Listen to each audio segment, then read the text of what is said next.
this might stand over.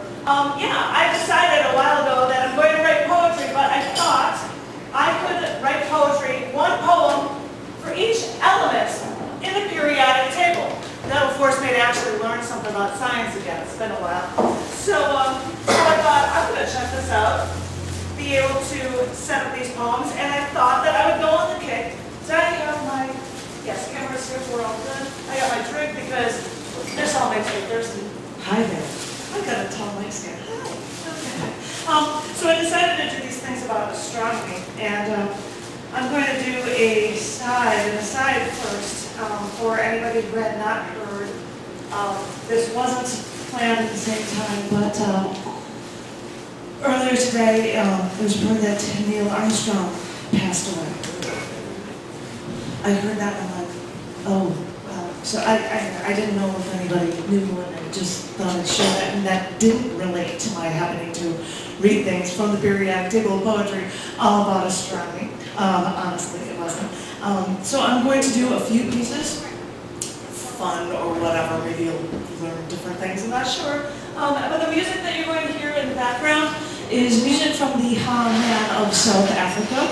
He's going to actually, in his world tour, going to be in Chicago in October, so I figured I'll throw some background music from the Ha Man of South Africa in here at the same time. And I guess I will say the first piece, because I said I was on an astronomy kick, will be number 80 in the periodic table, and this is called Mercury.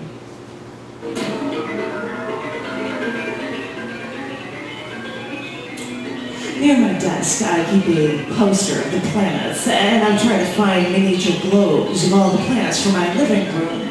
But planets like Mercury, the closest to the sun, that globe is hard to find. Mercury's erratic orbital speed changes throughout its fast orbit, with the fitting fast-moving name of the Roman messenger god. Mercury's astronomical symbol is a stylized version of Hermes' caduceus, and a symbol for the planet Mercury is even used to represent the elements. The planet Mercury's hostile environment is like the volatility of the liquid element, the only liquid element actually considered a mineral. People don't use mercury in thermometers now because of the toxic mercury that it can leak. Historically, they try to use mercury for mirrors. They use silver now. And ancient cultures used cosmetics with mercury that often disfigured women's faces. And you can even still find mercury, you know, because it stays liquid, in some eyelash mascaras. Then again, someone just told me that doctors used to give mercury antibiotic eye drops to babies just after birth to prevent eye infections from gonorrhea and chlamydia bacteria. We use the element mercury in our makeup. Mercury is used in dental amalgams. Mercury has also been used in traditional Chinese medicine, and we use mercury in thermometers for body temperature and in blood pressure devices because we want to learn and we want to do anything, to use anything to our own ends, no matter how toxic.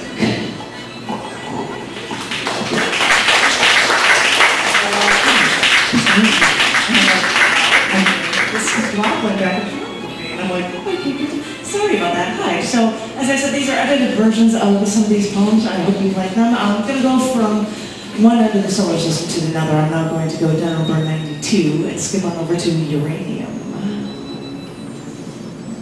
The sun is really an explosive thing. With hydrogen reacting, we think of hydrogen bombs and understand why the sun has been able to keep us so warm from so far away for so long. But this powerhouse in the center of our solar system can even create heavier elements, like uranium. With the element uranium named after the planet Uranus from Greek mythology for the god of the sky, with an aqua blue hue matching the sky from its methane atmosphere. It has fluctuating seasons from its 97-degree axis tilt, so this potentially dangerous planet matches the metal element's danger to us here on Earth. So yeah, it makes sense that we use the elements like uranium and hydrogen, elements the sun feeds off of, to cause so much destruction so close to home.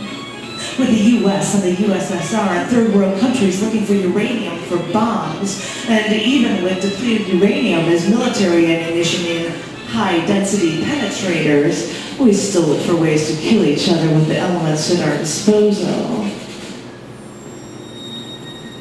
You know, wondering why our planet has suffered mass extinctions every 26 million years or so, scientists can only guess that comets cause these mass extinctions, but no one knows for sure. But some scientists theorize that if comets have long orbits, hundreds of years, then a twin star to our sun can have an orbit much more immense. And solar systems with a single sun are a rarity, so they've named this, as of yet undetected red dwarf, Nemesis. And it would be our nemesis, with an orbit so large it could periodically send comets from the Oort cloud into the inner solar system, say, every 26 million years. And it's funny to think that this Death Star theory, if it were true, our nemesis would travel so undetectably that it wouldn't even have the energy to hold those heavy elements, like uranium.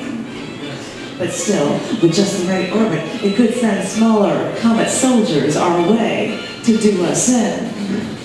So we'll keep pointing our telescopes in the night sky, keeping ourselves safe beyond our global borders, while we still use those same elements, like uranium, so that we can threaten each other out of existence in our own little skirmishes right here on Earth.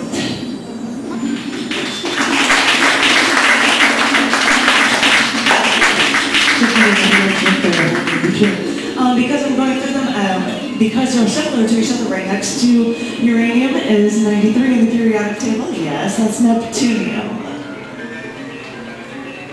When they discovered the planet Neptune, seeing that distant blue orb and naming after the Roman god of the sea, scientists seemed to be in a mad rush when discovering elements to name a new element after the planet. Someone originally named the element germanium after the, at the time, newly discovered planet, and at 3 times, the element 93 was discovered and given the names bohemium, ausonium, and sequanium. But after all this research and all this discovery, it seems fitting that the element that got the name Neptunium is used on Earth mostly in nuclear reactions. Discovered by bombarding uranium with slow-moving neutrons, Neptunium is now used in weapons applications. So it might have something in common with the name of the gas giants. It has an enigmatic, explosive ball of energy, despite the fact that, like the planet, with its deceptively seductive blue hue, it can deep down still be so tumultuously violent. In ancient history and mythology, Neptune was the brother of Jupiter and Pluto, each presiding over heaven, earth, and the netherworld. So, I suppose Neptune ruled with a gentle hand, although Neptunium always had that iron fist.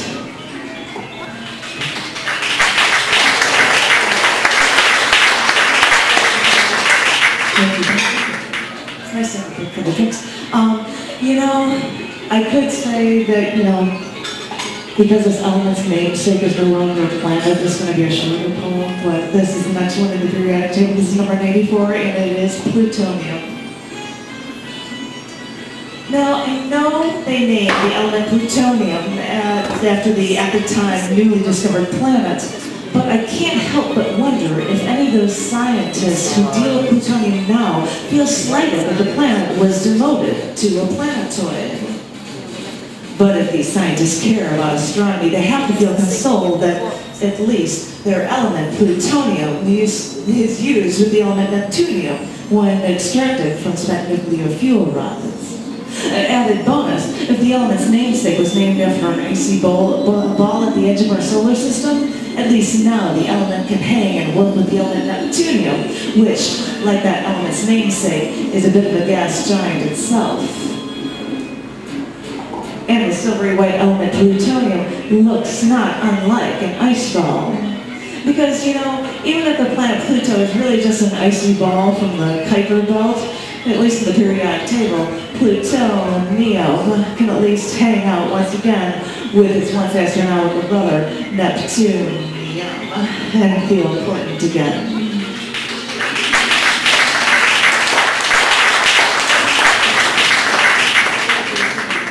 I think it's okay.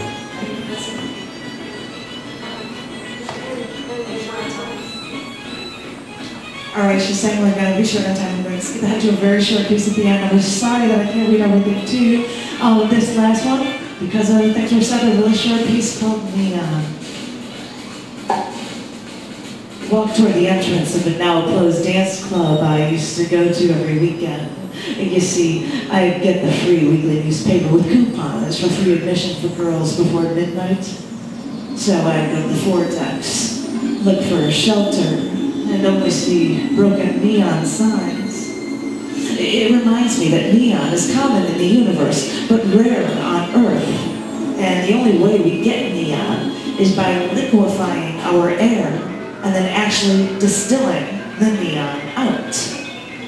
So I guess it's fitting, seeing the broken neon signs of the once popular dance clubs, knowing that all I can do now, everywhere I go, is just breathe the neon in.